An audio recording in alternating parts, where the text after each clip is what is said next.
আজকে আমি আপনাদের নিয়ে যাব নদিয়া জেলার সীমান্তবর্তী গ্রাম শিকারপুরে। ভারত বাংলাদেশ সীমান্তের এই এলাকার ঐতিহাসিক গুরুত্ব যেমন আছে, তেমনই আছে অপরূপ প্রাকৃতিক সৌন্দর্য, আছে দেশভাগের যন্ত্রণার স্মৃতি, আছে ভয়ঙ্কর অত্যাচারের কাহিনী।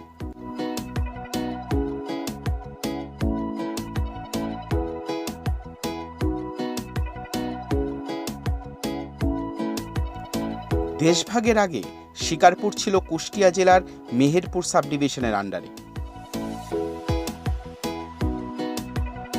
লোকশ্রুতি আছে, ঘন বন জঙ্গলে হিংস্র বন্যপ্রাণীর শিকার মিলত বলে এর নাম হয় শিকারপুর।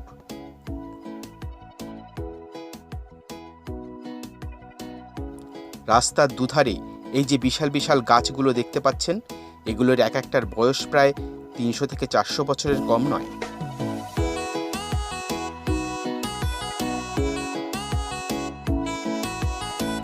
শিকারপুর যাওয়ার রাস্তার দুপাশের প্রাকৃতিক সৌন্দর্য দারুণ মনোমুগ্ধকর। এখানে এসে প্রথমেই আমি গিয়েছিলাম বাংলাদেশ দেখতে।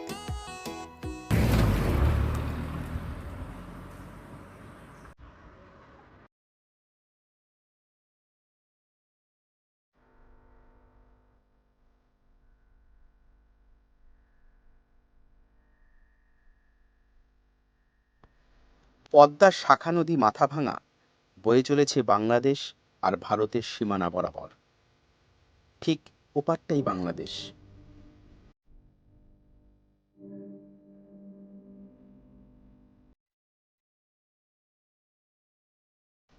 এখানে দাঁড়িয়ে থাকলে আপনার প্রাণ জুড়িয়ে যেতে বাধ্য। আর যদি থাকে ওপারের টান, তাহলে চোখের কোণে একটু জলও চলে আসতে পারে। কিন্তু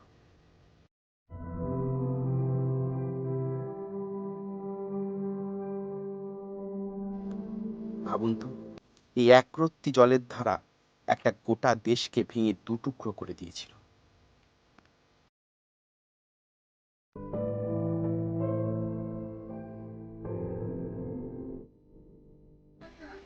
শিকারপুরের গুরুত্ব মূলত বাড়ে নীল চাষকে কেন্দ্র করে।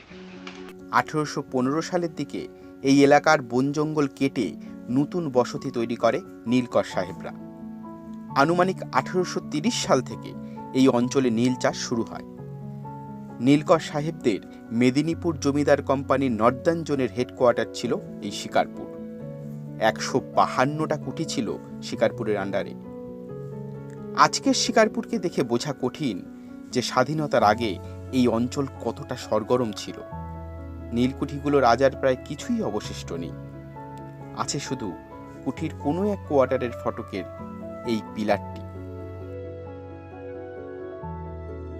চুনসুরকির গাঁথনি আর পাথরের রঙিন ব্লক দেখে আন্দাজ করা যায় বাকিটা কেমন ছিল।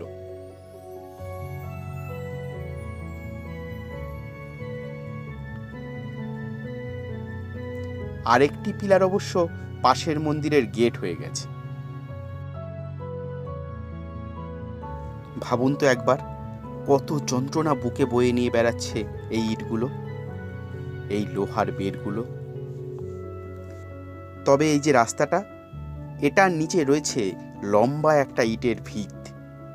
বছর চারেক আগেও নাকি সে ইট দেখা যেত, কিন্তু এখন আর কিছুই দেখা যায় না। দুজন ব্রিটিশের সমাধি আছে এখানে। একজন বছর 40-এর, নাম থমাস। এলাকার লোকজন বলে ইনি নাকি ছিলেন এক ভয়ঙ্কর নীলকর সাহেব, মারাত্মক অত্যাচার চালিয়েছেন সেই সময়।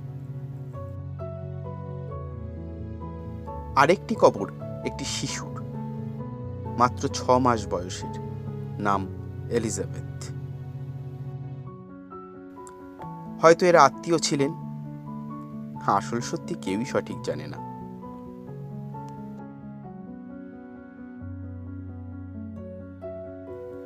নীলকরদের আরেকটি জিনিস অবশিষ্ট আছে এখানে,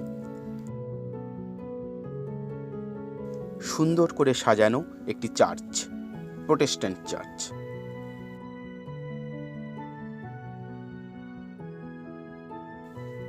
দেখে বোঝা যায় খুবই যত্ন নেওয়া হয়।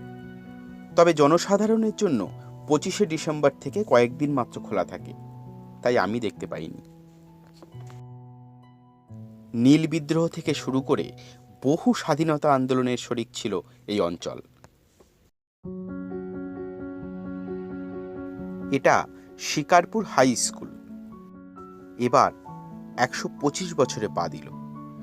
1971 সালে বাংলাদেশের স্বাধীনতা যুদ্ধের সময় এই শিকারপুর হাই স্কুলের গুরুত্ব ছিল অপরিসীম। পশ্চিম পাকিস্তানের শক্তিশালী বালুচ রেজিমেন্ট ভারত আক্রমণ করার জন্য শিকারপুরের দক্ষিণ দিকে অবস্থান নেয়। শিকারপুরে ভারতীয় সেনা ছিল সম্পূর্ণ অপ্রস্তুত। এই সময় মাথাভাঙা নদীতে রাত্রিবেলা এক স্থানীয় জেলে নৌকো করে মাছ ধরছিলেন। তিনি বিএসএফকে এই খবর পৌঁছে দেন। সঙ্গে সঙ্গে ইন্ডিয়ান আর্মি ও বিএসএফ পাকিস্তানের বালুচ রেজিমেন্টকে চারপাশ থেকে ঘিরে ফেলে। দুপক্ষের প্রচুর গোলাগুলি চলে। ভৌগোলিক অবস্থানের সুযোগ নিয়ে স্কুল মাঠ থেকে ভারতীয় বাহিনী আক্রমণ জোরদার করে। বালুচ বাহিনী সেই যুদ্ধে হেরে যায়। প্রচুর পাকিস্তানি সৈন্য মারা যায়। তাদের মৃতদেহ স্কুলে এই মাঠে কবর দেওয়া হয়, অস্ত্রশস্ত্র সহ। এদিকে আসলে ভারত পাক যুদ্ধের এই সাক্ষীকে একবার অবশ্যই দেখে যাবেন। শিকারপুরের মাটিতে ছড়িয়ে আছে যেমন নীল চাষের ভয়ঙ্কর স্মৃতি, তেমনি রক্তক্ষয়ী সংগ্রামের ইতিহাস। তাছাড়া বাঘা যতীন, সোমেশ্বর চৌধুরী, নেতাজি সবারই পা পড়েছে এই মাটিতে। এখানকার সৌন্দর্য, দারুণ সুন্দর রাস্তা, সব কিছুই আপনার ভালো লাগবে। পারলে শীতকালে আসবেন। এখানে আসতে হলে আপনাকে আসতে হবে নদিয়া জেলার করিমপুরে। করিমপুর থেকে টোটো বা অটো ভাড়া করে সরাসরি চলে আসতে পারেন শিকারপুর। ভিডিওটা কেমন লাগলো আপনাদের কমেন্ট করে জানাবেন। ভালো লাগলে চ্যানেলটা অবশ্যই সাবস্ক্রাইব করে নেবেন। দেখা হবে নতুন কোনো জায়গায়। ততদিন মন প্রাণ দিয়ে ঘুরতে থাকুন।